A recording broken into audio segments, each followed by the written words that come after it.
Di sini saya akan membahas materi bahasa Indonesia yang sudah kita pelajari dan dijelaskan oleh dosen pengampu Bapak Rizky Hidayatullah FPD. Apa saja materi yang sudah dipelajari di pertengahan semester kali ini? Next, video selanjutnya.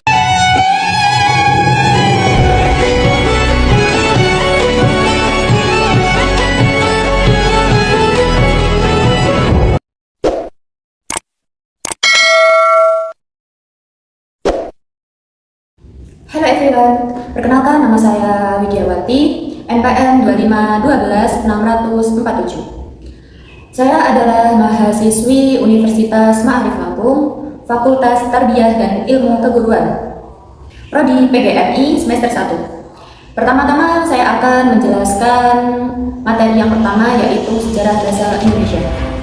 Sejarah bahasa Indonesia merupakan identitas nasional dan negara Indonesia.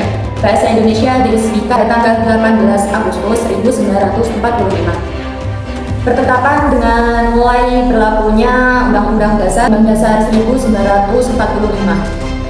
Bahasa Indonesia adalah salah satu dari banyak pakem bahasa Melayu, yaitu bahasa Melayu Riau pada abad ke-19.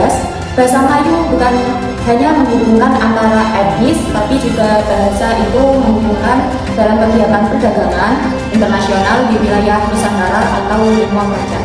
Lingua franca itu adalah bahasa pergaulan yang menghubungkan antara interaksi para pedagang dan para penimba ilmu agama-agama pada zaman itu adalah agama Hindu. Pergaulan bagi suku-suku di wilayah Nusantara dibuktikan dalam penemuan prestasi dan sumber dokumen. Dokumen tersebut ditemukan bahwa orang-orang Cina atau Persia dan Arab pernah datang ke Sriwijaya abad ke-7 untuk belajar agama Buddha. Peresmian bahasa Indonesia pada tahun 1928, bahasa Melayu mengalami perkembangan yang luar biasa. Para pemuda di berbagai daerah membuat ikrar yang menetapkan bahasa Indonesia sebagai bahasa persatuan Indonesia. Ikrar ini diketuskan melalui Sumpah Pemuda, yaitu berbahasa satu, bahasa Indonesia, bertanah air satu, tanah air Indonesia. Baik, yang kedua adalah bahasa baku dan tidak baku. Bahasa baku adalah bahasa yang mengikuti kaidah tata bahasa, EYD, kata dan pembentukan yang benar. Contoh bahasa baku yang sering kita dengar yaitu pada berita, televisi, surat lamaran kerja, dan buku pelajar. Bahasa tidak baku adalah bahasa yang menyimpang pada kaidah bahasa. Contohnya bahasa tidak baku yaitu bahasa percakapan sehari-hari, chattingan, komunikasi antara teman, dan lain-lain. Ciri-ciri bahasa baku mempunyai 3 ciri khas, yaitu mengikuti kaidah EYD, ejaan yang disempurnakan. Kedua, menggunakan kosakata baku. Ketiga, digunakan dalam karya tulis ilmiah, proposal, jurnal, dan makalah. Ciri-ciri bahasa yang tidak baku yaitu: 1. Tidak mengikuti kaidah bahasa atau aturan. Yang kedua, banyak dipengaruhi bahasa daerah. Yang ketiga, digunakan dalam percakapan santai. Baik, selanjutnya yang ketiga ada ragam bahasa. Ragam bahasa itu apa? Ragam bahasa karena Indonesia itu banyak provinsi, banyak suku dan budaya, dan tentunya setiap suku itu mempunyai budaya dan berbagai bahasa. Tapi tetap yang menjadi bahasa internasional di Indonesia itu adalah bahasa Indonesia, penggunaan bahasa Indonesia yang mudah dipahami oleh masyarakat Indonesia sejak tahun orang sebelum Indonesia merdeka. Ragam bahasa itu ada dua. Yang pertama ragam lengkap atau sering digunakan pada situasi resmi seperti rapat, pidato, dan ceramah.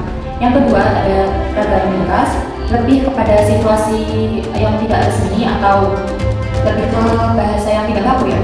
Selanjutnya ada ragam lisan dan tertulis. Dan bahasa lisan itu adalah bahasa baku lisan yang didukung oleh situasi pemakaian sehingga memungkinkan bisa terjadi pemisahan kalimat. Selanjutnya ada bahasa baku tulis.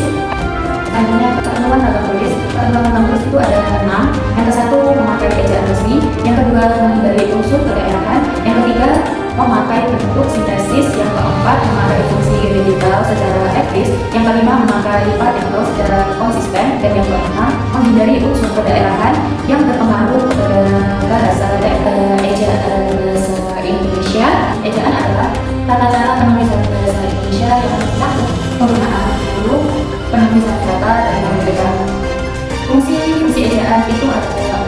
Yang pertama, pembaruan tata bahasa.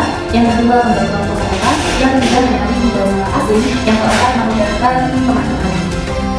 Ejaan itu mempunyai aturan ejaan untuk KBBI, PUEDI itu adalah yang pertama ejaan konsonan, yang kedua huruf kapital. Kapital itu untuk meliputi awal nama, gelar, dan lain-lain.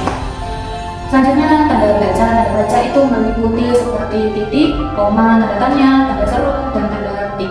Selanjutnya EYD. EYD itu adalah ejaan yang disempurnakan, mengatur empat aspek utama dalam menulis bahasa Indonesia. Apa saja 4 aspek utama yang harus memenuhi kriteria EYD? Yang pertama, pemakaian huruf. Yang kedua, penulisan kata. Yang ketiga, pemakaian tanda baca. Yang keempat, penulisan unsur serapan. Baik, selanjutnya yang kelima adalah paragraf. Apa yang dimaksud paragraf? Paragraf adalah gabungan dari beberapa kalimat yang saling berkaitan dan mengandung satu ide pokok yang utuh menurut definisi umum sebagian menurut KBBI. Bagian B dalam satu halaman yang mengandung satu ide pokok dan dimulai dengan garis-garis. Ciri-ciri paragraf: 1. Pada satu panggilan jelas, 2. Kalimat jelas logis, 3. Kohesi dan koherensi, 4. Bahasa efektif.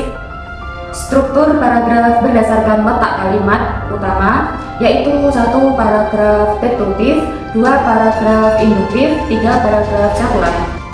Jenis paragraf berdasarkan tujuan, yaitu 1. Paragraf narasi, yang kedua paragraf deduksi deskripsi, yang ketiga eksposisi, dan yang keempat paragraf argumentasi.